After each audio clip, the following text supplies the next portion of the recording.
నమ్మించి మోసం చేయడంలో ఆంధ్రప్రదేశ్ ముఖ్యమంత్రి చంద్రబాబు నాయుడు సిద్ధహస్తుడని వైసీపీ ఎమ్మెల్యే రోజా ఆరోపించారు. అనంతపురం జిల్లాలో టీడీపీకి ఎక్కువ సీట్లు ఇచ్చినా ప్రజల బాగోగులను పట్టించుకోవడంలో బాబు విఫలమయ్యారని మండిపడ్డారు. జన్మభూమి కమిటీల పేరుతో అనర్హులకు ప్రభుత్వ పథకాలు అందుతున్నాయని ఆరోపించిన రోజా బాబు పాలనలో రైతుల ఆత్మహత్యలు పెరిగిపోయాయని విమర్శించారు.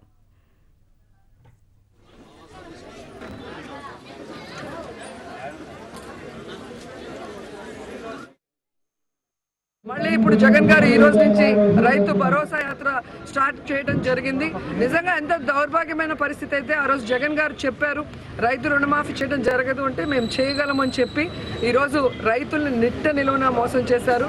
దాదాపుగా 87,000 కోట్లు మరి రైతు రుణమాఫీ చేయాలని ఉంటే మరి కుంటి సాకులు చెప్పి వాటిని 20,000కు కుదించి మొదటి విడతగా మరి చిల్లర డబ్బులు మొహాన విదిలించి 5 విడతలుగా రైతుల రుణమాఫీ చేస్తానని, రెండో విడత లాస్ట్ ఇయర్ చేయాలి, ఇంతవరకు కూడా చేయలేదు. మళ్ళీ జనవరి కూడా వచ్చేసి రైతుల ఆత్మహత్యల పరంపర కొనసాగే విధంగా ముఖ్యంగా అనంతపురంలో ఎక్కువ సీట్లు తెలుగుదేశం పార్టీకి ఇచ్చినందువల్ల అక్కడ ఎక్కువ రైతులు చనిపోయారేమో.